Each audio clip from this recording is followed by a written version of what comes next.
Okay, hello everyone, and a warm welcome to Archi Diaries. And we are starting a new initiative with this interview, which we have titled as Reflections. Before I go into the details of what this initiative is about, I would like to talk a little bit about, as many of you would be aware of the recent interview series that we did, which was titled as Shades of Green. So, in that series, we talked to about nine different guests from the field of architecture and design, the people who have been working with the sustainable approaches. So we are going to continue with this initiative of having a series and having a theme and then inviting guests based on that particular theme in order to explore various concepts, various diverse approaches based on that particular theme. So then what is reflections and how is it different from a series? In this particular initiative, which we have titled as Reflections, we are not going to define a particular theme, number one. We are going to invite various guests who are associated with the field of architecture and design in various many ways. People who are associated with profession, with academics, with research, and then we will allow them to take up a topic and present their work or a research. And the idea here is to generate a discussion on the basis of that. So, with that, I think let me invite Hiten Chavda. Hiten, welcome again on Aki Diaries, and it's really good to have you back again on this platform. Thank you. So, in this first interview, we have decided to talk to architect Hiten Chavda. And before I hand it over to Hiten for him to present, please allow me to briefly introduce Hiten. Hiten Chavda has graduated with a Bachelor in Architecture from CEPT University, Ahmedabad. After 5 years of practice in India, his interest in sustainability led him to do masters in energy efficient and sustainable building from Oxford Brookes University, Oxford, United Kingdom. His work experience at Terry Farrell in London helped him gain insight and exposure on various international projects. Few years as principal architect of one of the greenest developers of India in Bangalore helped him in building practical solutions for sustainability.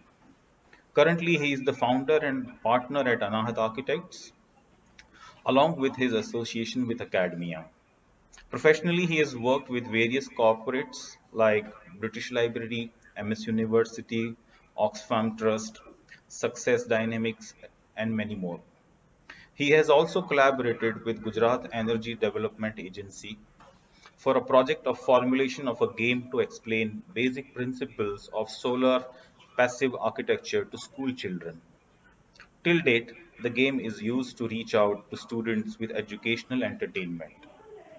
Today, the title of the talk that Hiten has chosen is Green Without Changing Your Lifestyle.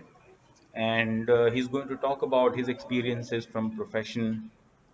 And before I hand it over to him, I would also like to invite the people who have joined with us on the Zoom and also on various social media platforms on Facebook, on Insta Live. And if you have any questions for the people who have joined us in the Zoom, if you have any questions, you can directly type them in chat box, or you can just type your name and then you will be based on the sequence and also the amount of time we have. We would like to take as many questions as possible. Also, for the people who are have joined us on Facebook and Insta, if you have any questions that you want to ask Hiten after the presentation, please do type in your queries, your questions in the comment box, and we will be more than happy to accommodate as many questions as possible. So, Hiten, I would like to hand this over to you. And can we please have your presentation? Thank you very much, Ayaz. I'm really glad to be back here on this forum. I'll try to share the screen. So I hope the screen is visible the way I'm able to. Yeah. So the basic title which I'm working around is Green Without Changing Your Lifestyle. This is the kind of dilemma which any fresh architect would be facing about 10 years back. See, these issues on sustainability, sustainable lifestyle, they were coined somewhere in the 90s, and in the coming 15 years, they percolated very well in Indian subcontinent. So I returned back from UK in about 2008 or 9, and that's when I realized that any idea regarding sustainability, if it has to be applied in India, it has to take the taste of firstly economy. So economy was a bigger issue in India. Any solution which we were to propose in terms of sustainable development had to be economically viable, cost effective. So that is one of the things that was quite crucial while I just started off exploring sustainability as an idea in India. Further, I found that there were social constraints in applying sustainability. And more so, one of the biggest deterrents for sustainability was the lifestyle. I realized that you had solar cookers everywhere in India, but then there are very few families who are adopting solar cookers for cooking. And one of the main reasons we found is that the ladies, they do not want to be waiting for all those 45 minutes or 1.5 hours based on their solar box cookers size and all to let the things cook. They have a habit of cooking somewhere around half an hour to 45 minutes to cook their food, and they can't waste more time. And they are busy people. They are very busy that way. I mean, if you look at it, a common housemaker in India is one of the busiest person in the country. So, so actually, lifestyle and how we can introduce sustainability without making them change their lifestyle became one of the biggest mottos for us. And we try to work on this idea since the last 10, 12 years, and we realize that there's some good amount of learning that we have gone through in the due course while implementing these ideas. Now, this was in Bangalore. We were working for this green developer called BCIL, Biodiversity Conservation India Limited. They had done some good trademark buildings like TZ and all. And further, while I was the principal architect, I was supposed to resolve the issues of next level buildings which they had done. And we were in the planning stage of procuring land for a large 120 villa sustainable housing sort of a scheme. Now, these 120 villas in Bangalore are a big thing, and usually they are in the outskirts of Bangalore. So we had to make 120 villas.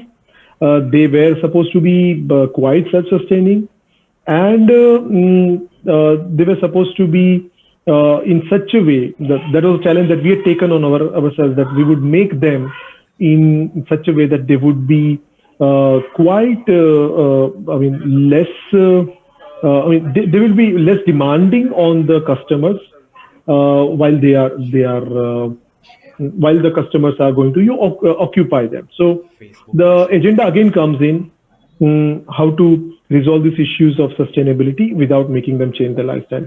That's how this title comes in, green or sustainable without changing your lifestyle. Because that is one of the prime things that we realized we need to implement in India.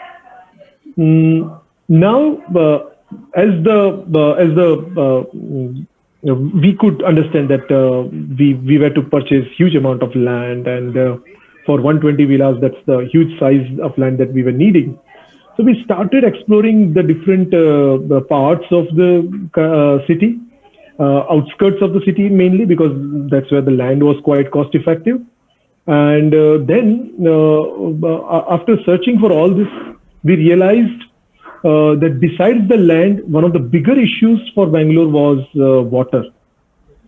So I'll start the presentation with some information about water crisis in Bangalore.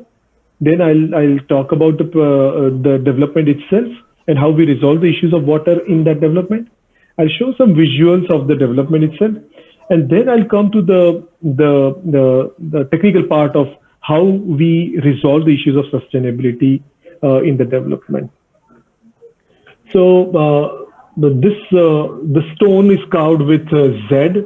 Z stands for zero energy development, and all these campuses we were striving towards zero energy development. So we were trying to bring down our energy demand, our water demand, and all those things. So Z becomes a very big slogan for us, and that is like that's the God. We always look forward to that God, and we try to move our all the efforts towards reducing our energy demand. So zero energy development is the target we were working with.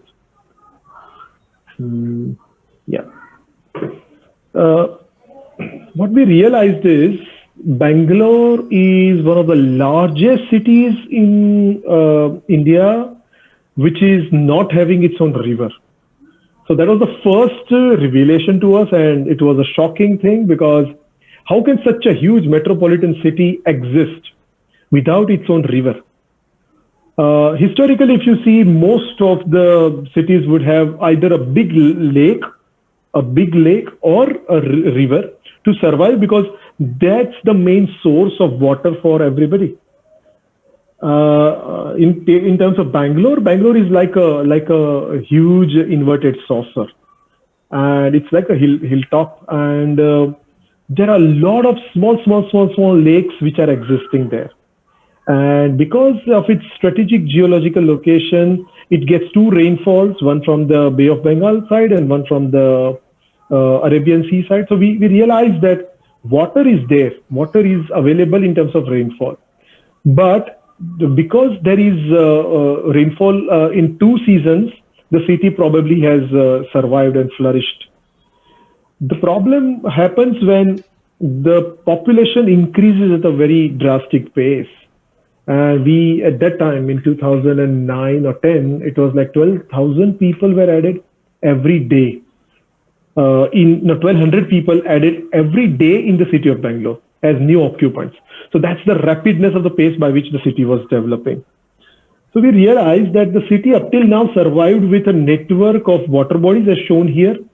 And due to rainfall, all these water bodies would fill up and they would overflow through small channels to the next water body and next and so on and so forth. So there was a huge network of many small and big water bodies in Bangalore. The number used to be something like in thousands, you know. But now, while we were monitoring the place, we realized it had boiled down to something like 70 odd water bodies existing in Bangalore at that time. And right now, probably the current number might be even lesser than that.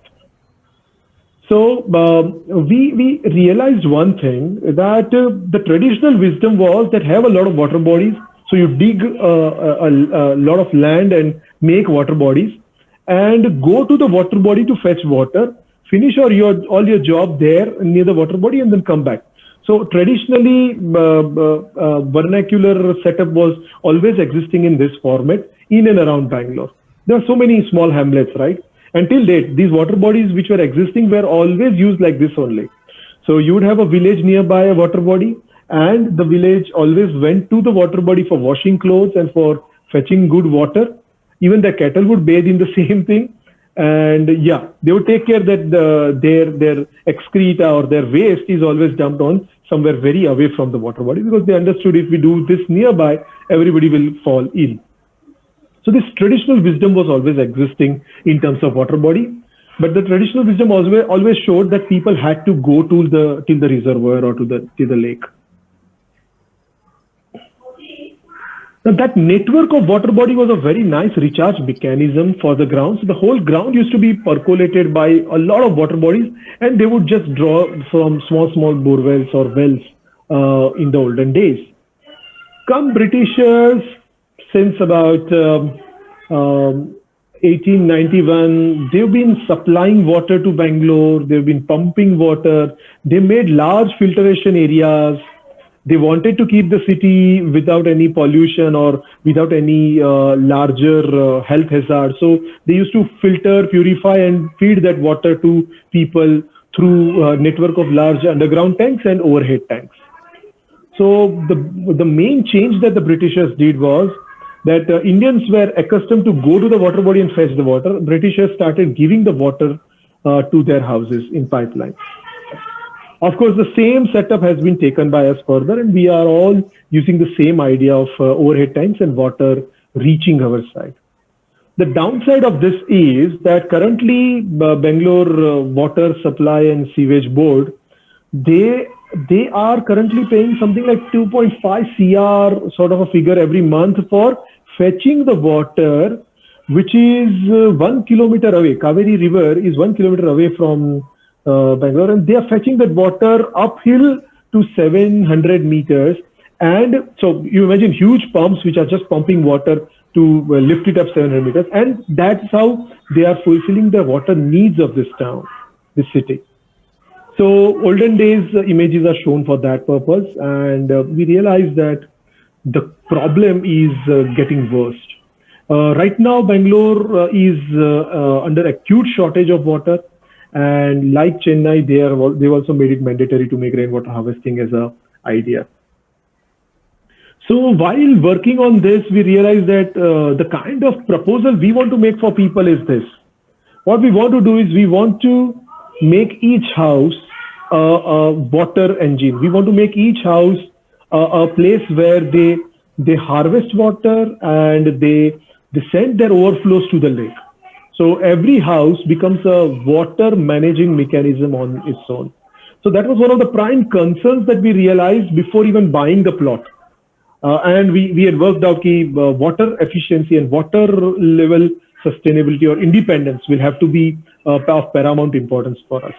So that was the future vision of a water positive city that we were working around. Of course, post that, we have the standardized slides of how water will have to undergo 2 or 3 cycles in a building. So you use the water firstly for your bathing and drinking and all purpose, but then you send it to filtration tanks, bring it back to your building and use it back into your flush tanks, as well as after the flushing, if the water goes when the water goes out, it again gets treated and used back into the gardening all around. So these 2 cycles in a building for water were of very great importance for us. This actually enables us to reduce the overall water demand from about 250 liters per person per day straight away near 100 liters per person per day. Just by doing this, all the flush tanks were with recycled water, and all the gardening is done with treated grey water. So we took up this analogy from the city level understanding of a network of lakes, and then how to recharge the land and then gain it back from the land. So we said, let us make the whole site in such a way that we will have a lot of recharge pits. So this is a section roughly of the site, and the site actually went down till the lake. So we didn't know what kind of building we are going to make there, but roughly we understood that the entire site will have a slope towards the lake, which was on the downhill side, and we will make a lot of recharge pits. So whatever is written as RP here is all recharge pits. So we will have a network of recharge pits, and between 6 or 7 recharge pits, we will have one drawel well from where we will take the water back. So the drawel well typically looks like this. This is a typical drawel well in TZ campus that we have built. So it's a traditional well sort of a mechanism which used to work. So this idea helps in 2-3 ways. One is it is helping you recharge the ground, so you do not need to water your plants much during the dry patch. Secondly, it is also further replenishing. Now, Bangalore has the strata of about 1.5 to 3 meters, which is soil, and below that is a hard rock. And we realized long back that on our sites, usually the hard rock is always sloping towards the lake. That's how the lakes form. Because the water percolates down, it touches the hard rock and then slips along the hard rock to reach the lake. So the hard rock leads you to the lake straight away. So what we did was we started utilizing this ground as a huge reservoir tank for ourselves by recharging the ground every now and then. And all the surplus and excess water, we were trying to push it out till the lake. So we were looking for a site which would be having a lake somewhere downhill to it. So that idea brought us to one very crucial site on Dodbolapur Road. This is on the northwestern side of Bangalore, and this land uh, slopes towards the triangular patch which is shown at the back end. So if you can see my cursor, this whole triangle actually is the lake. In the dry season, it has small puddles, but then during heavy rains, this whole thing fills up.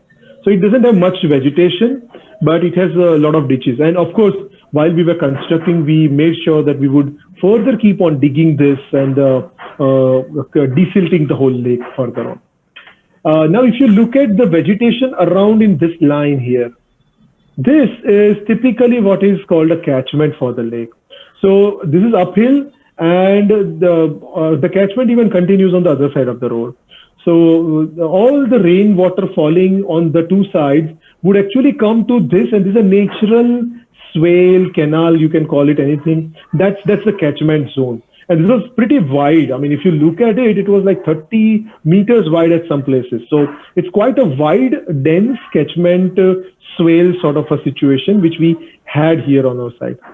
We made sure to procure the land which would be on the northern side or western side of or eastern side of the northeastern side of the swale, so that every now and then from the swale side we will get the breeze, because southwestern and the western breeze was very common in Bangalore. This swale actually, we later on worked out the strategies of densifying the swale. So we had planned out a very interesting natural jungle in the swale part, and we created nature walk and all along that as a landscape strategy.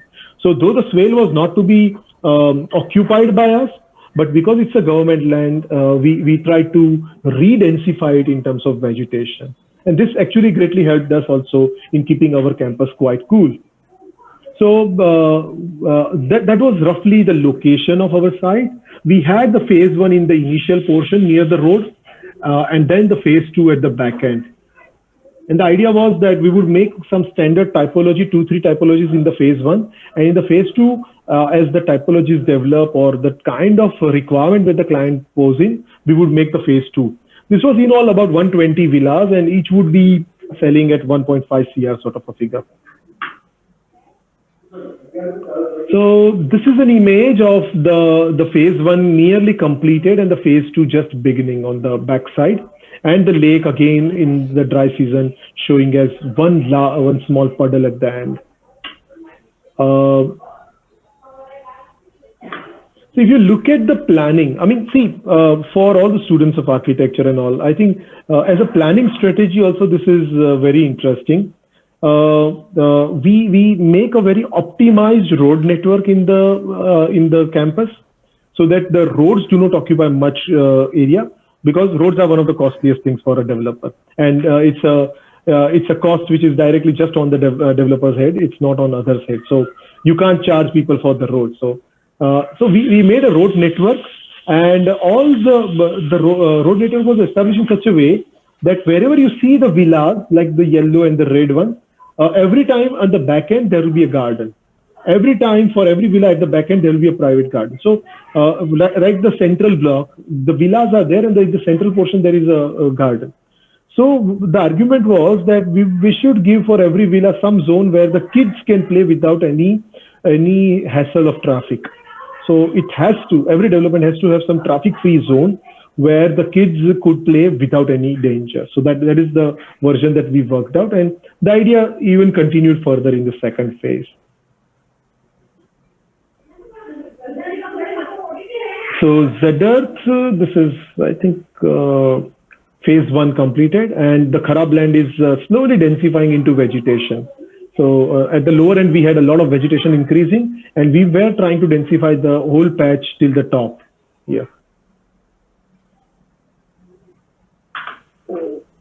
So the first set of 40 houses were made, designs were worked out, and this is how typical the villa number 25 looked like. And one of the prime concern for us here was that of course, the water sustainability was there, so that was the first priority. But then the second priority was, let us make them not spend in their energy bills at all. So we realized, though people are living in Bangalore, and for us in Gujarat, we feel that Bangalore is a very comfort zone sort of a place. And this being outskirts of Bangalore, of course, it was quite comfortable. But this high-end customer of ours used to have air conditioning systems in their buildings. So we realized one of the biggest loads for electricity bills would be the ACs. So in order to reduce that load, what we worked out is we worked out the entire roof with vegetation growing on top. So this has a dual effect. Because we are incurring a footprint on land, we brought in the soil on the top, and so all the birds and all, they still had this nesting grounds available at the top. Secondly, because of evaporative cooling on these vegetated terraces, we realized that the temperatures inside the villa were really comfortable and really quite in the lower zone. So the customers did not need any AC in the living hall and all those areas. Even the children's bedroom didn't need much of an AC. So wherever this green terrace comes in, we've realized it works miraculously well to keep the building cooler. We all understand that the sun in the summer months is typically from the top of your head, and so the terrace usually heats up quite a bit. And this is a very simple solution for doing that. Remember, this is a vegetated terrace, but which is on a very thick layer of silpaulin sheet. So we do not need to do extensive waterproofing for the roof. The silpaulin sheet, it's the dry deck basically.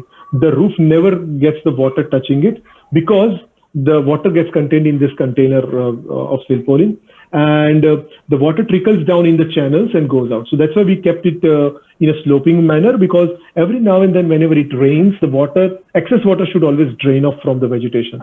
Otherwise the soil also starts coming down. So that was the kind of challenge we were facing. We'll go further. These are a few images. You see the road and immediate shoulder area of the road is seen here. Road is not seen, but immediate context of the shoulder area is seen here. Then there's a footpath here, which is actually the stormwater drain, and then the villa starts. We planned out the whole setup in terms of not making much compound walls in between. So I'll show you a few images on how this is a typical terrace view, and some images which were taken during construction. And there's a central mirror pool in that central courtyard. So you can see the other villas from there also. So this is what became our compound wall. A bio wall between two houses, that's a typical case where we got the compound wall. Now, bio wall in India is a very costly affair. So we were constantly working on ideas how to bring down the cost of bio wall. I mean, the cost range beyond 350 rupees per square feet to, it can go to 1,000 rupees also. And so what we did was we brought in the hollow concrete block, which was one of the main building materials that we had worked with. And we created this whole bio wall out of hollow con blocks only. Then rainwater, then bird baths, rainwater harvesting strategies clubbed in with bird baths, and water spouts and all are different features in the same way. This is a typical gazebo that we had made as our site office in the Kharab land. So the Kharab land where we were supposed to put in a lot of vegetation, we said, let us just occupy it very lightly. So this entire gazebo was made out of bamboo and thatch. And every 2 years we were to replenish this thatch roof, and it worked miraculously well. We had a Wi-Fi hotspot hidden inside this roof, so I could easily go and work there in that office with my laptop.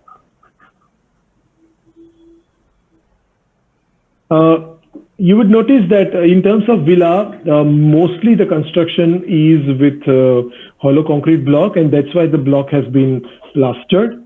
And some places wherever there is a tactile feel required, we brought in stone, because we were trying to fight against the stone quarry fellows and the way the stone is being used in South India. This is a typical, every house would have one tree katta. So the tree and a sit out in front of it. This was a very typical feature that we brought in, so that every house would have one large tree growing. This was typically a tree which would have smaller berries, so that you could in future see more birds chirping around these trees. So we are expecting these trees to be quite full grown now. It's been about 10 years now since these have been built. This is a typical image of the interior. Now, we've seen that, I mean, people talk about sustainable architecture. But I think architecture, interior, any designing can adopt principles on sustainability. So it goes even till the level of people designing their logos to be sustainably not consuming more ink and all that. So the argument can be stretched to any level. So we said, why not bring in every aspect of sustainability into the interior design also? So this entire villa was plastered from inside by gypsum. So gypsum is a industrial byproduct, and we are using it.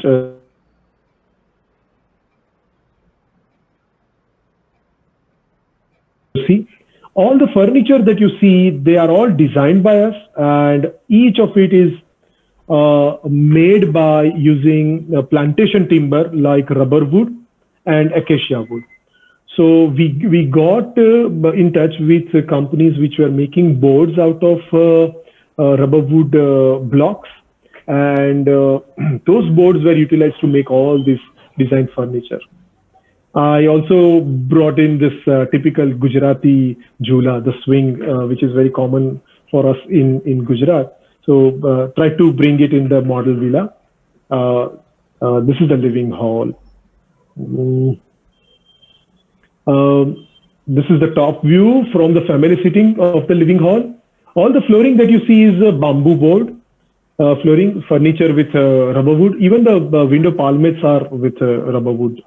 So that is one very interesting sustainable material. The advantageous thing with this rubber wood is that because it is elastic in nature, termites don't attack rubber wood.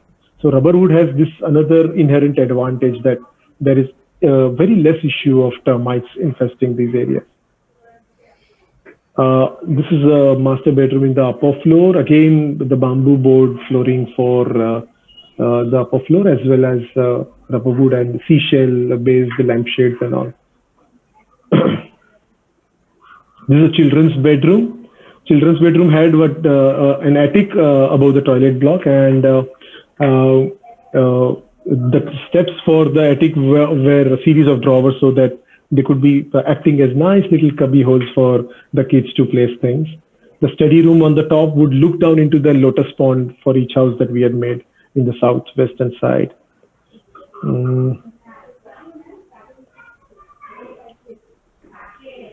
This is one more observation that we found, that in India, everybody is crazy about vitrified ceramic tiles and bricks. So we realized through our studies that all these materials, vitrified ceramic as well as bricks, they are all very high in their embodied energy.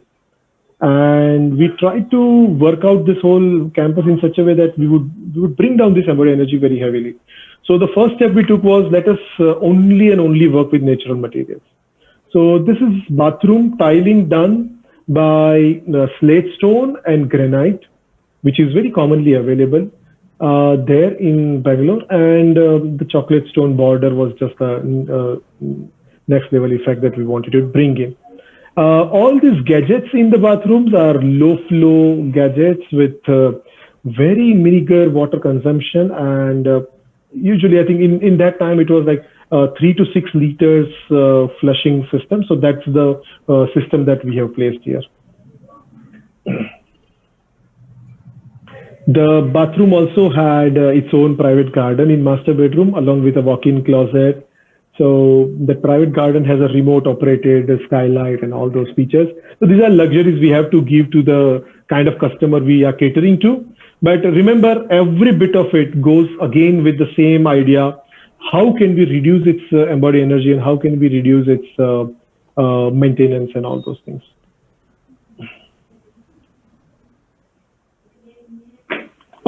So we bring in sustainability to the interior part of the building also. We bring in sustainability to the landscape part of it also. We were to plan out roads which are wide enough according to the laws and all. But the concreted, hard paved road was about 6 meters only, and there were broad shoulders on both sides of the road. The shoulders were paved by the natural stone available on in the landscape there.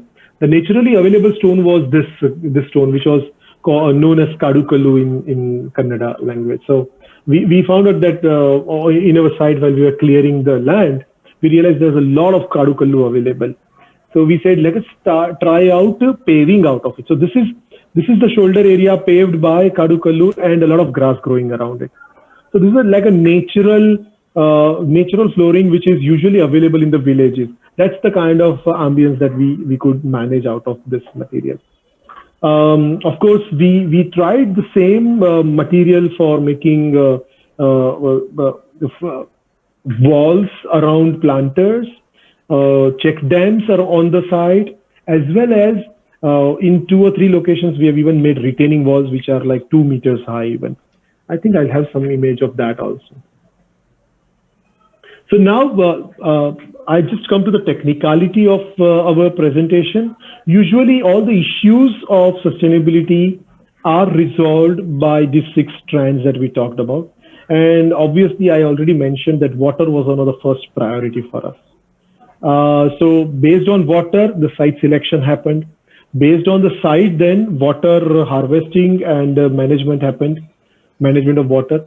And similarly, energy, air management, waste management, all of it has been taken care in a sequential manner. So we decode sustainability with these 6 strands. And to be net zero, we would have to be positive in all the 6 strands. That was the aim for us.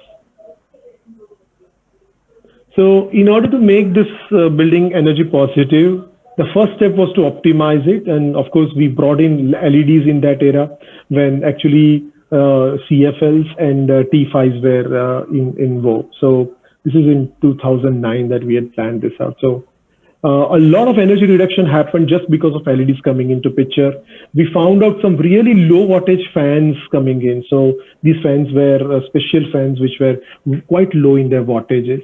And even the air conditioning systems that were placed in the house were low energy induction inverter-based air conditioning systems. After optimizing the energy demand, we realized that we would have to go with renewables for generation. So wind as well as solar were explored. For the whole campus, we were planning out one wind farm near Mangalore. So offshore generation at Mangalore and compensating it here in Bangalore, as well as for each house we had planned out solar panels. So due to one or the other reason, this wind turbine issue didn't happen, but at least the solar panels were successful, and each house we have the stair cabin which goes in southern slope and always starts generating energy for the house. So the building is running on total low induction load is running on solar. And what I mean by that is that all your fans, lighting, charging of mobiles and TV and all, that all goes with renewable energy. Only your motors, your refrigerator and your ACs, they go with the grid. So what happens is, for the 24-hour cycle, we are continuously using this low induction load. Only for about 15 minutes in a day's time, you are going to use your motor, or AC will be used for a few hours. The refrigerator is one such thing which is going to run continuously for the whole day, but then it has a very low time zone in which the compressor is on. Rest of the time, the refrigerator goes in an idle mode. Then again, the compressor kickstarts. Again, it's idle. So we realized that we do not need to worry about that load here. We pushed it into the mains grid of Bangalore. So water in the energy independence came on from that end. I must say that we managed nearly about 50% of energy out of renewables. Rest all is still under Bangalore's this thing. In terms of water positivity, we are surely in a water positive scenario. We firstly adopted strategies by which we could optimize water consumption in the building and reduce the water demand in the whole campus. even making large water tanks. This is a typical ferrocement based large water tank for about, I think this is for 20,000 liters or 50,000 liters, I think. So that's the kind of sizing of the tank. And we found that in making of underground tanks, there's a lot of concreting going on. And if we just change the shape of the tank rather than straight walls and all, if we work out a drum sort of a thing out of ferrocement, a lot of concrete input in the construction reduces, and thereby cost as well as carbon emission reduces very heavily. So that is the idea we implemented here. And rainwater harvesting, dual plumbing in the units, native and drought tolerant species in the landscape terms, percolation pits, water efficient fixtures in the toilets and all, and dual flushing and all. All these ideas work miraculously in reducing the water demand of every unit. We realized that actually our water demand at an average is about less than 50% of the normal affluent class in Bangalore. This is a typical street section that we were working with while we were designing the campus. So you have a road which is paved, but then the road's water goes into a percolating region, which is like the yellow patch which is shown on both sides of the road. So what happens is the water from the road actually goes into something which is pervious and which lets the water go into the ground. So mild rainfall will let it percolate quite heavily. Heavy rainfall only will travel till the stormwater drain. Now, what we did was, while we made the entire stormwater drain, we worked out that the stormwater drain will take the water to the swale, and the swale will take it to the lake at the downhill side. So all the stormwater is fed into the lake. But before that, what we did was this. This is a typical case of a percolation pit. Each ring is about 3 feet wide, and there are clinkers around it, and this went down to 6 meters sort of a depth. So what happens is actually till the rock level. So wherever we hit the rock, we stop. So in the stormwater drain itself, we had one percolation pit per house. So that's the kind of calculation we went on with.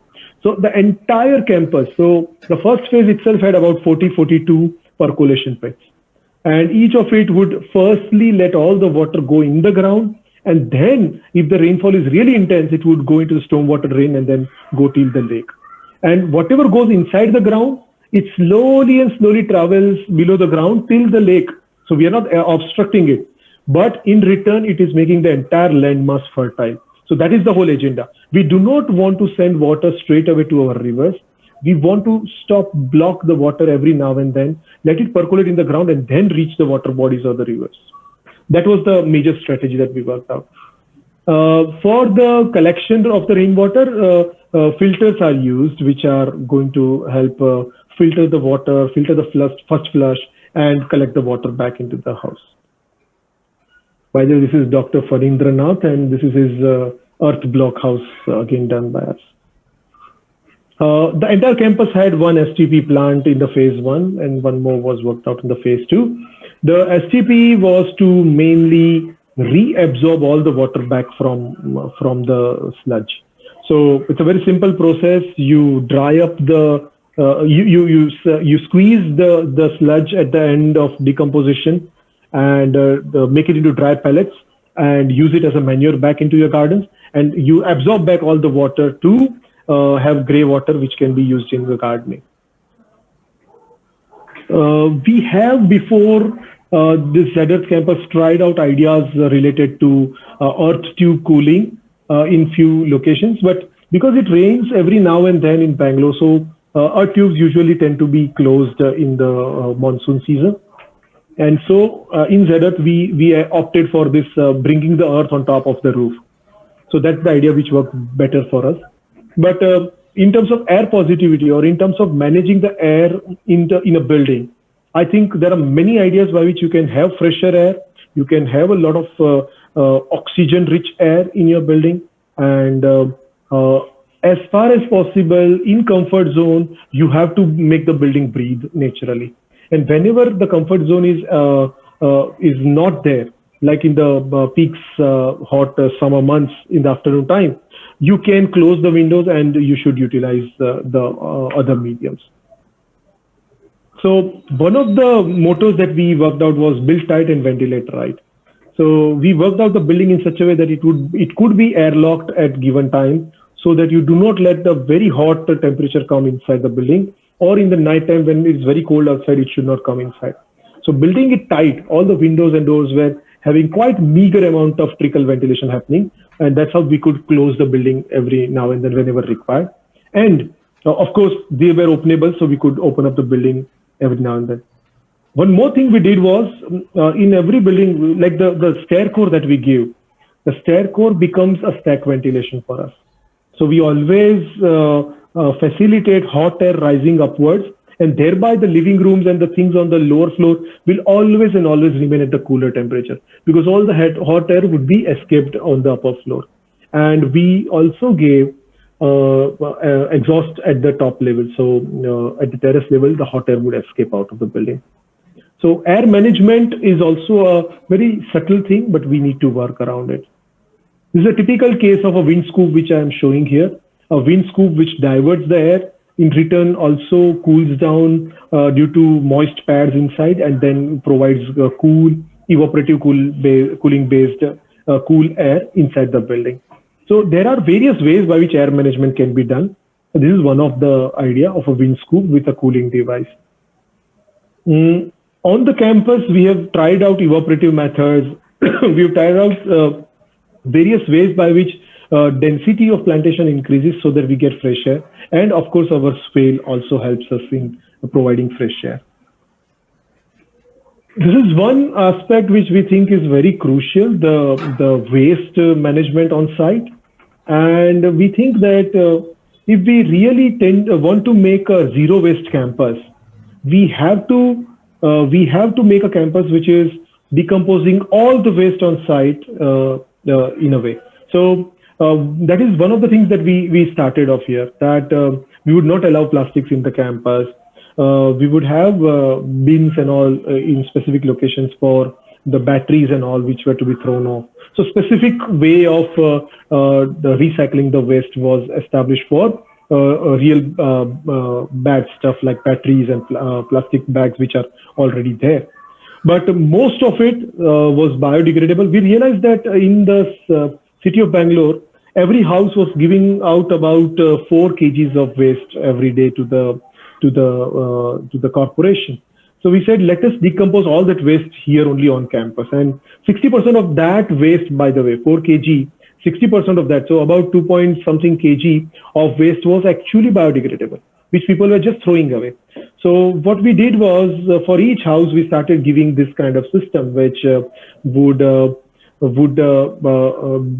degrade or which would decompose all the biomass into a very nutrition-rich manure for the plantation around.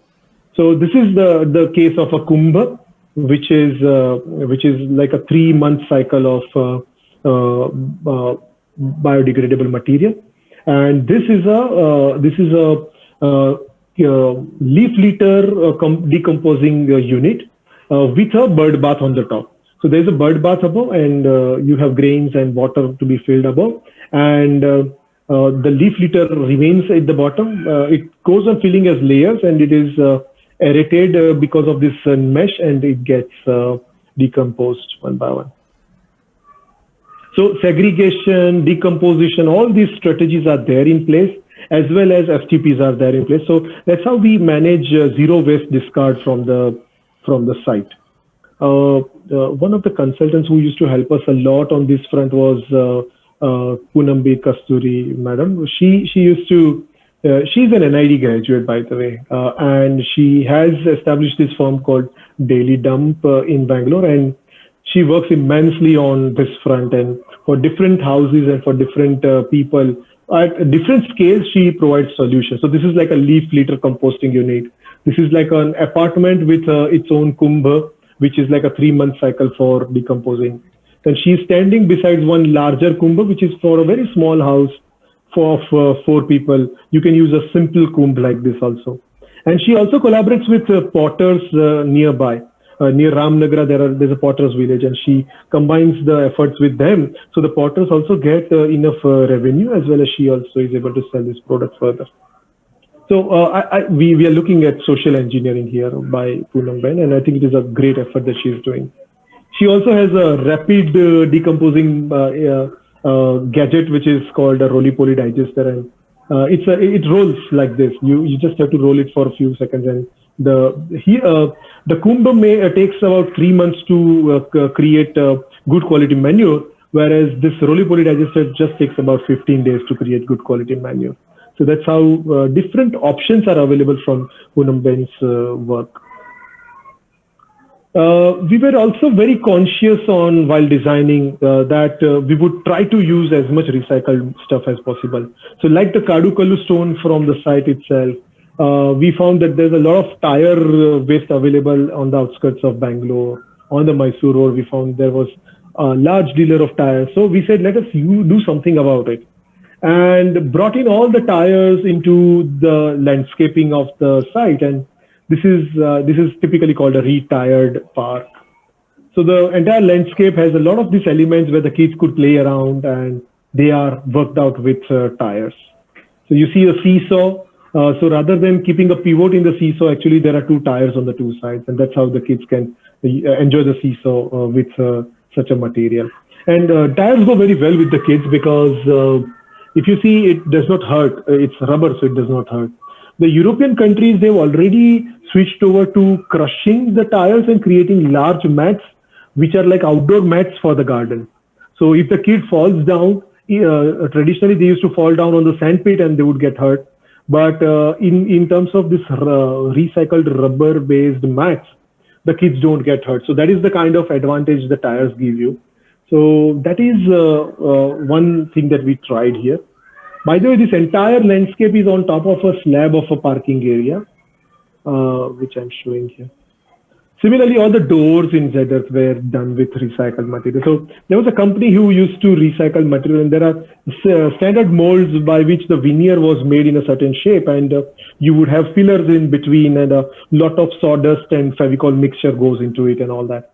So we said, let us tie up with this company, and that's how recycled material doors came into picture. And a wonderful material, and I mean, such factories are anyways cropping up everywhere in outskirts of mega cities. So I think in Gujarat also we can search out. There would be some company who would be doing this similar stuff. Earth positive. So out of the 6 trends, we have come to Earth, which is I think the second last. And Earth positive means building material wise positive. So we had promised ourselves that we would use least amount of stone. So that is one thing we achieved.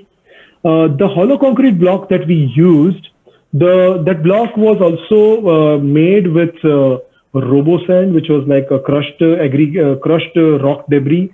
So we made the block without using sand. So that was one of the good advantages that we provided with our block. We brought down the embodied energy of our block by actually increasing its compressive strength, and thereby our wall thicknesses of the block became smaller, and thereby we could use a lighter weight block. Conventionally in the market, they are selling something like 24 kgs of a block as a hollow concrete block. But we brought down the thickness of the block and all to bring it down to 17 kgs, and it worked very well for us in this case. And the gypsum plaster and all those things. So in terms of building materials, we try to bring in a lot of low embodied energy materials. Inside the house also, we said let us avoid ceramic and vitrified tiles and all those things. So that's how bamboo board flooring as well as the granite stone came up. For each house, like you can see here, there's a small indoor garden that we had made. That's the south glazing, and behind the glazing is a water body. It's a small lotus pond or a baby pool for each house on the windward direction. And you can see the small windows at the bottom if you see minutely. Those are the windows which remain open in the summer months, so that there's a constant breeze coming in from that side to the house. Oh, by the way, the steps that you can see here are made out of acacia wood. So like the person who is making our rubber wood boards for the furniture and wardrobes and all that.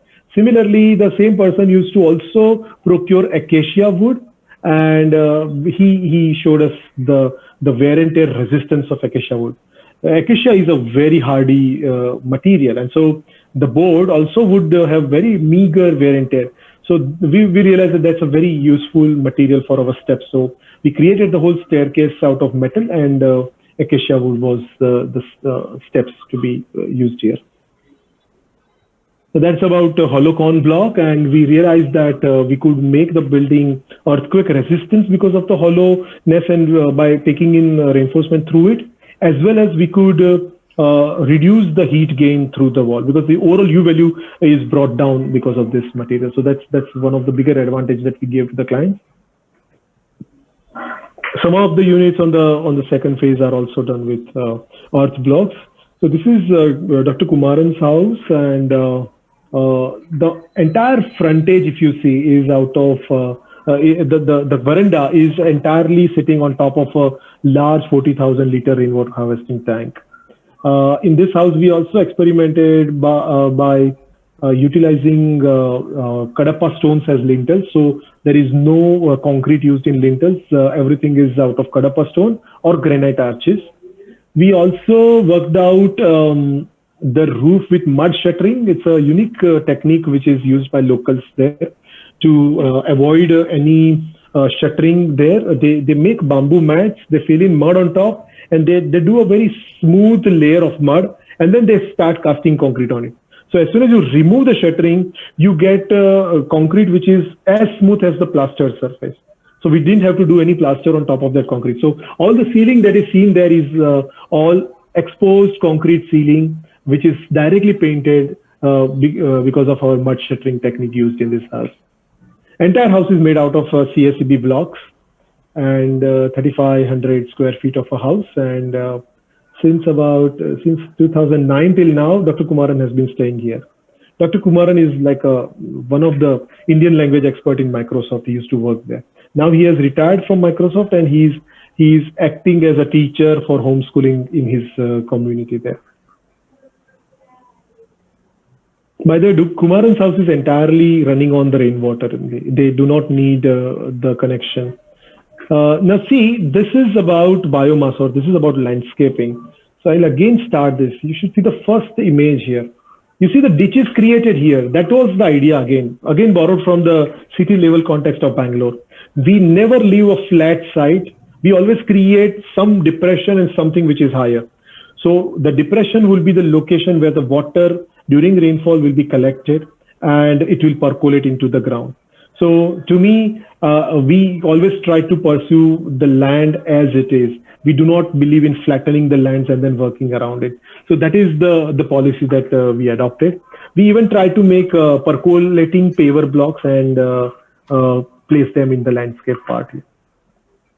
In terms of landscape, it's always about creating the microclimate around the campus. And I always believe that you have to have a green thumb in the team for any good architect, because a green thumb will be the one who will be able to implement the greenery well enough, and that's how you can get a microclimate on the campus.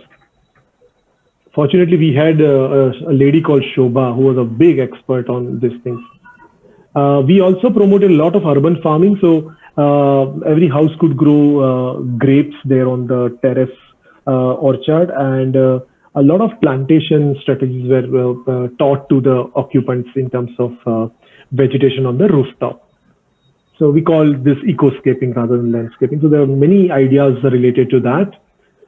This is a typical plan of the ground floor, and you would see there is a specific section given for vegetation. So we always encourage them to grow their own vegetables on the campus so that they could yield out of it and use it for their day-to-day purpose. And this is that lotus pond on the south side. Usually this pond was placed always on south or the west side of the campus. So while designing every house, we had to work out this issue of south pond, southwestern pond, and also the issue of solar panel facing the south. So the stair core, which is the square here, right besides the pond, that stair core always was to be facing the south. So those are the two constraints which we constantly kept on working with. And you see, there is no compound wall; it's just hedges and vegetation. Only this portion was a bio wall, which I have already shown before. So everybody had their privacy just because of the bio wall.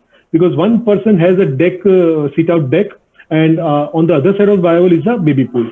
So the bio wall again comes in between. So that's how the privacy is also managed between the units. Yeah, this is a 2 meter high retaining wall done by one of our landscape fellows as a dry construction wall out of Kadukallu stone. And till date, it is existing, beautifully withstanding the loads. And there is not a penny of cement used in it, not a single bag of cement used in it. So what happens is, I mean, to make a 2 meter retaining wall, people spend concrete like anything, and each bag of cement means 1 ton of carbon dioxide emitted out. So we try to eliminate all those, and this is how the resultant of it. We even try to salvage all the blocks that people cut for joineries and all, and the broken pieces of the blocks were used as pavers later on. So this is a kitchen garden at the canteen area where all the laborers and all of us we would eat together. And the kitchen garden is growing all the different vegetables which were used for the cooking every day. Yeah, you can also see some very interesting topsy-turvies. The topsy-turvies are the ones which grow upside down, and that also was very famous with the occupants. They love to have topsy-turvies as a display in their house. These are brinjals, tomatoes. On the rooftop, like on our old terrace, office terrace, we used to grow vegetables in gunny bags. Very cost-effective idea. I think in India, this is one of the crucial things. If you want to make sustainability successful, you have to make it cost effective. So that is one of the mool mantras that we work around. This is the canteen, and the colored handprints that you see are all the laborers' handprints. So this united all of us together while we were working on the site. All the laborers and all our engineers and all of us going and printing our hands. That leaves our mark on the campus. And this, the labor canteen, was later on converted into a creche for people of the nearby village. That's the gateway of Zedder, and some more views on that in that region. So that's it from my side. This is the typical image of the villa number 25. You can see the car parking also has the strips of the parking. So the cobblestone is only placed in the strips and not in the rest of the area. The rest of the area is again percolation, a percolating layer, which is out of our Kadukallu stone. So even in the parking terms, we told them they were the fellows who would have Bentleys and all. So they always said, "Yeah, open parking queue there." But I think that's what we stuck to. That let's grow a lot of grapes here. See, this area is known for grapes growing and all that in the northern part of Bangalore. Lucky Ali, the famous singer, has a lot of land where he's growing grapes in this region. So that's the kind of area we are talking about. So we proposed making pergolas, and then we helped them grow more vegetation as creepers on top, and thereby shading their cars. So that is overall idea by which we brought down a lot of cost as well as carbon emission of our development. That is green without changing your lifestyle. You would have seen up till now, none of the feature is such where the person has to compromise on his comfort. And that is the main crux of our working in Zedder. That is green without changing the lifestyle. Thank you.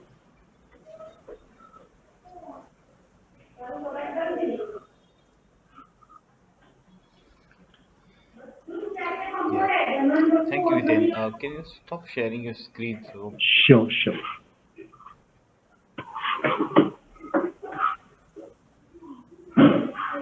Yeah. it was really a very fascinating presentation, Hiten, and it was fascinating in the sense that uh, I could say that this is a greenfield project, right? Yeah. Now, one thing that number one, it is a greenfield project. Second, it is a project that is being done by a developer, Yeah. somebody who is going to invest uh, in the land, in the infrastructure, in the houses that are getting built. That's second thing. So it's a commercially viable project that we are talking Yeah. about. Yeah. And You also started your presentation in a very nice way that in India, if you want sustainable technologies to be incorporated, you have to make them cost effective. And something that you also mentioned, that all the added layer of the cost, that I would say, if I may put it that was, the extra cost was just about 4 or 5% of the total 5%. cost. Okay. 5%. Yeah. And that extra cost is also, in a way, if you look at it in terms of its performance, in terms of years, it's going to give you back in return. Yeah. It's going to be paid back. Paid back. Actually, you'll be surplus within 4 5 years. Absolutely. Surplus. Yeah. So you're investing in, and then after that 4 or 5 years, you are actually going to get something out of it, Agreed. Agreed. right? So, and it makes so much sense that, now, and of course, this was, as you're saying, this was being done about 10 years, 10 to 12 years back. Yeah. Yeah. And now when I look at it, the kind of boom that has happened in the real estate, the scale at which the construction activities are happening, and I was just looking at two very simple figures, you know, that if you look at the energy consumption, of the total energy that is produced in our country, I think one third of that is being used by buildings, you know, by residences, by Officially. commercials. Number one. See, Okay. directly is one third, and indirectly we are shooting above 50% straight away. Absolutely, absolutely. Yeah. But even if I just say that in terms of running it, the buildings, and I'm putting residential and commercial both put together, they almost consume one third of all the electricity that is being produced. Yeah. Yeah. And even today, I think about 80% of the electricity that we are producing is by fossil fuels. Fossil Of fuel, course, coal. there is renewable energies, there are hydro, but they still have just about 20%. Everything else put together, if I'm Yeah. not wrong, is not more than, I think, 20%.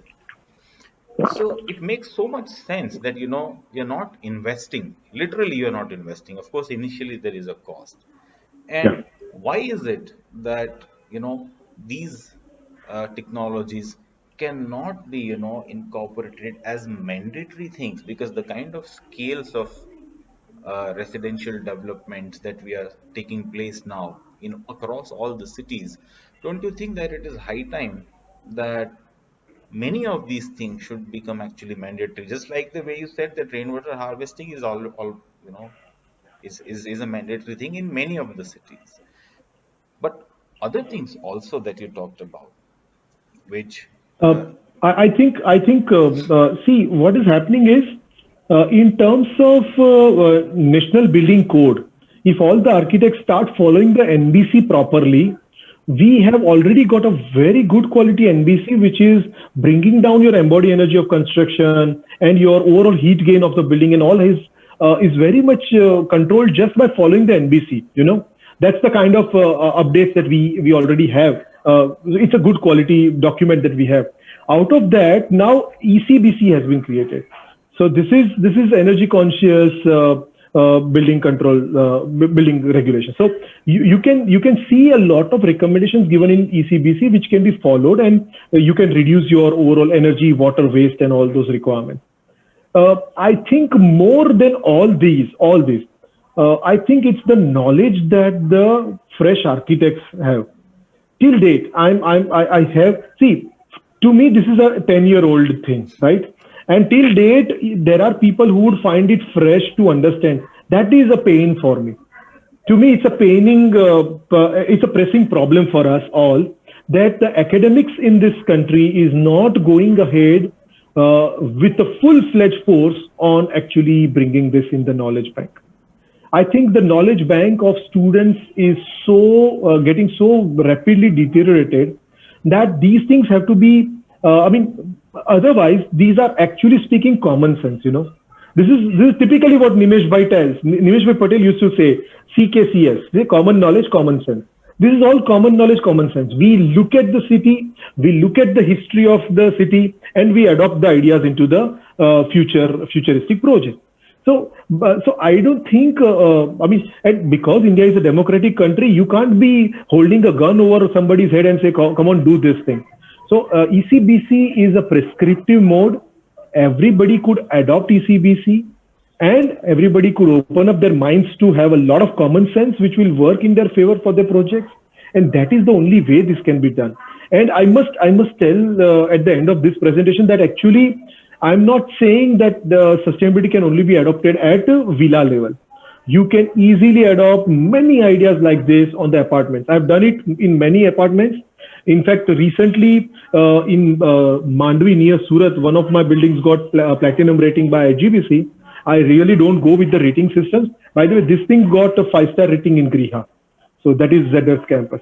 But I do not go with these rating systems. But what I'm saying is we can do justice to sustainability at any scale. Any scale. You give me an apartment, you give me a villa, you give me a small school, every scale this can be adopted. I don't see any reason why it should not be adopted.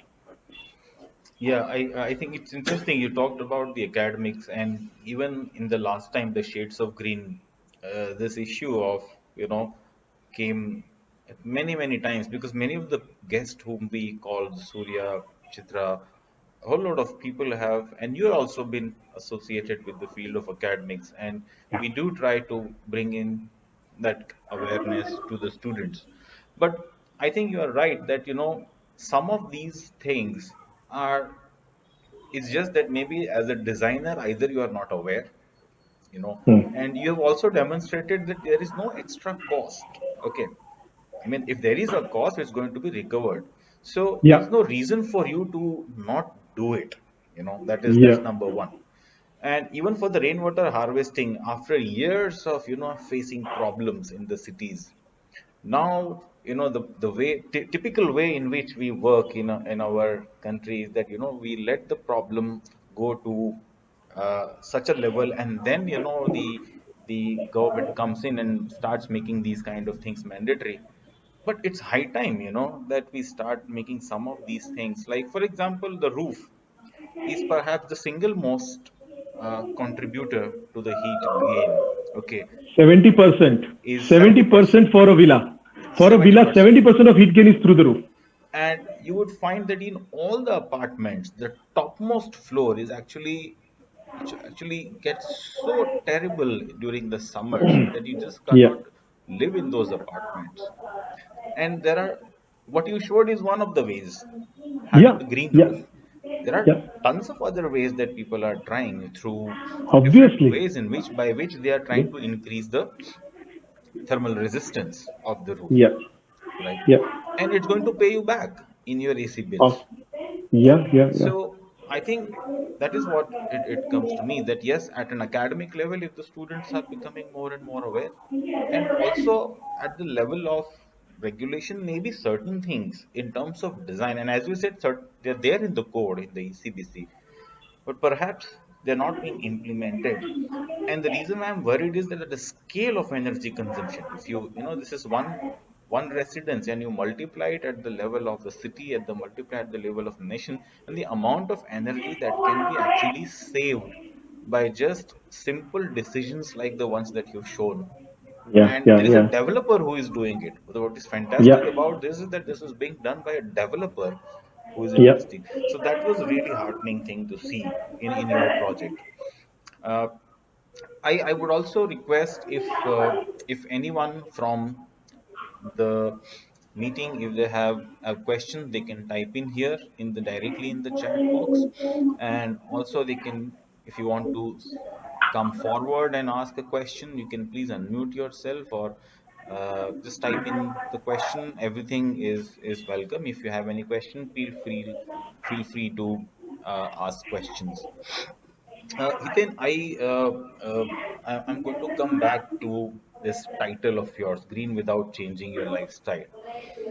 And the reason why I'm coming back to it is that in the last series that we had a very nice presentation by Surya, and this is exactly the debate that was come and Uh-huh. that we are having. That same Mhm. question that I asked him, and why can't some of these things be made mandatory? And he was like, look, there's a point uh, to which you can force things upon people. And second thing is that, you, if you're saying that no, I'm not going to change, let me give a perfect design, you know and I'm not going to change my lifestyle at all.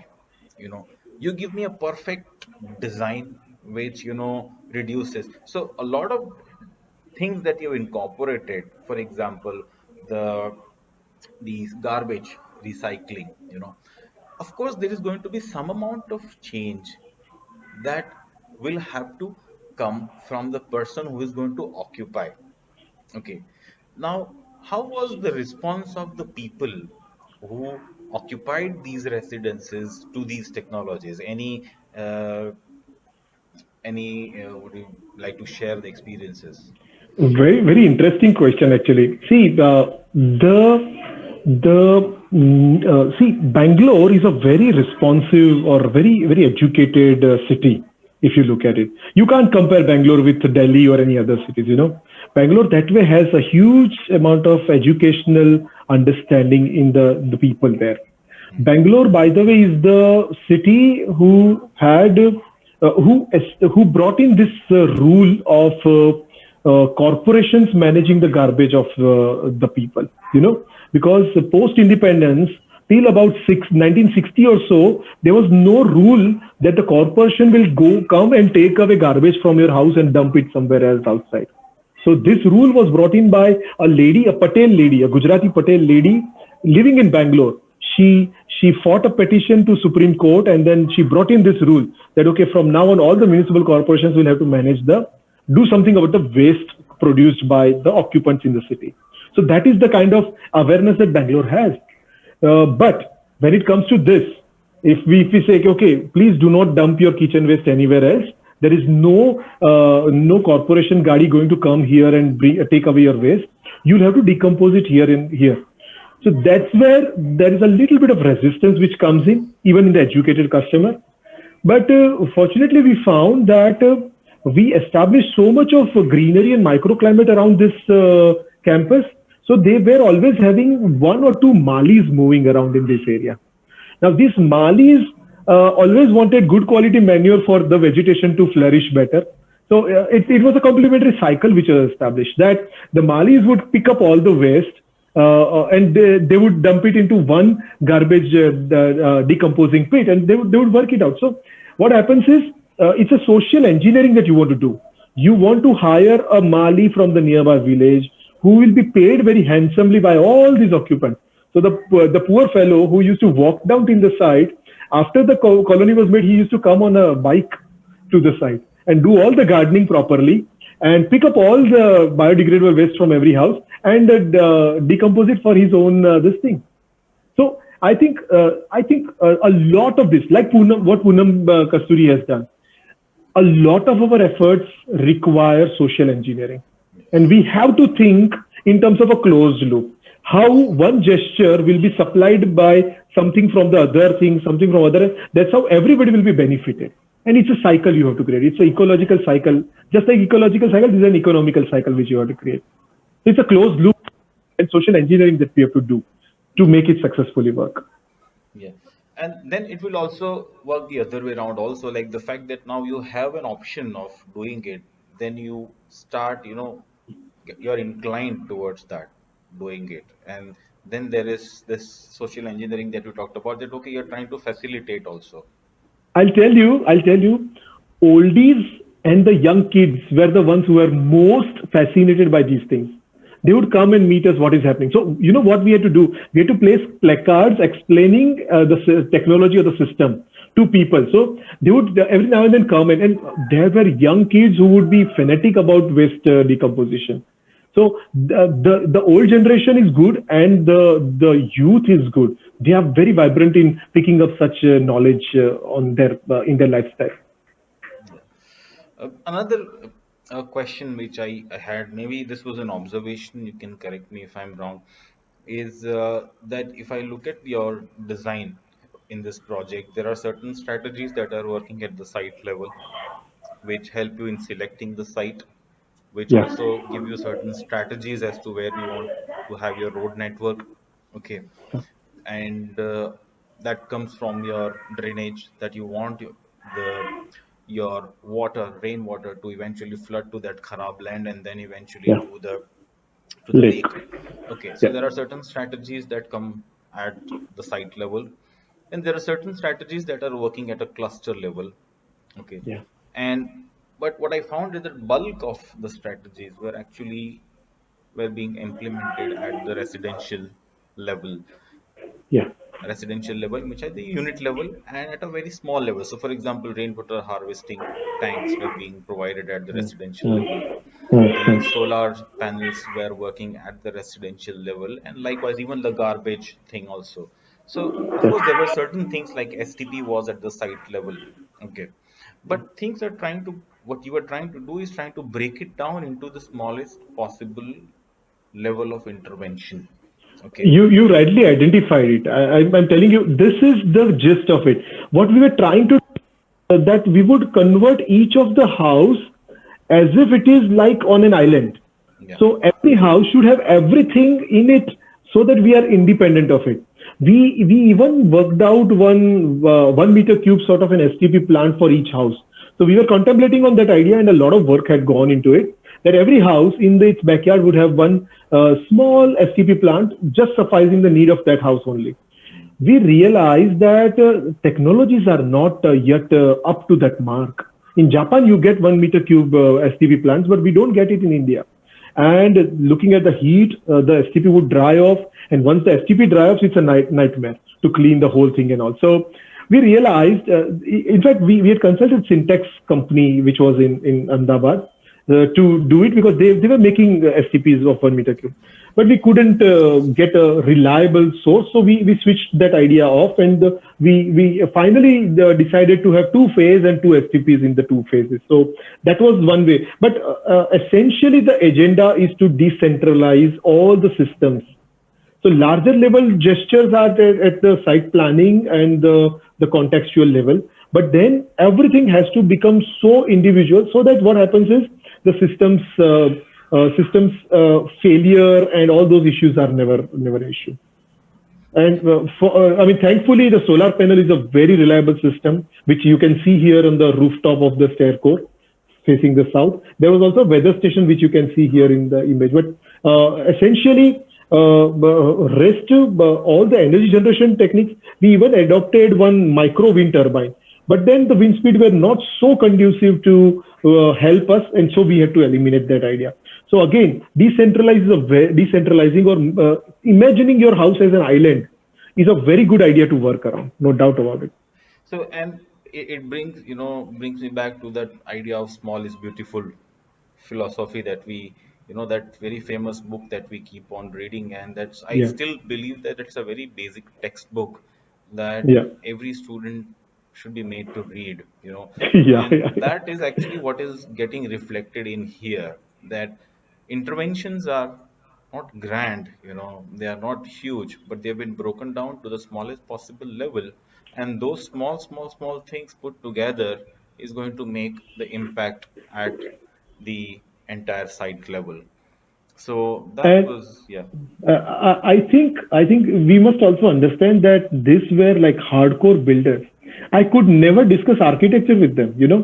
I mean, all the architectural fineness of whatever I wanted to, I had to prove it in terms of economy or ecology and convince the developer that no, this is good for the nation, and that is how it was selected. So one of the biggest headache in such cases is that we couldn't talk architecture at all. We always had to talk about ecology or economy. These are the two concepts. And I think if architects slowly learn these two things together, I think we will be able to do some responsible architecture which will be responsible for the nation to reduce its carbon emission. But even in terms of the quality of the product that you managed to achieve, the interior spaces that you showed, the living room, the bedroom, and even some of the outdoor spaces with that garden wall, the green wall, some of the spaces are remarkable in terms of the qualities, even the spatial qualities, and as a places, what one would want to be in those kind of spaces. So it's not that we are compromising on the Yeah. quality, architectural quality of the product in that sense. You know what? This is one of the mantras that I'd made in the team. So whenever some design modification happened, the one question that we would ask is, what would excite a child who is living in that room, or what would excite the old fellow who is sleeping in that bed? So again and again we talked about this experiential aspect. That's how the top window at the children's bedroom came up. So there was a study table looking down into a lotus pond, and the fun that the sister is taking bath there, and the kid sees that, and he also wants to run down and start working there. So all this, the experiential part, if we pay attention to, it really works very well. We've heard from old ladies who have settled there that they love to grow their own vegetables and actually eat them. And they proudly inform this to the guests whenever they invite the guests, that these are the vegetables grown by us on our campus. I think that experiential part is very unique with architecture. And I think too, for us, rather than architectural proportioning systems and jugglery, for us this experiential part became very crucial. Yeah, I think I'm done with the as informally. I think we could go on talking about this as a, you know. So I would just like to ask: is there anyone else from the meeting who would have any questions?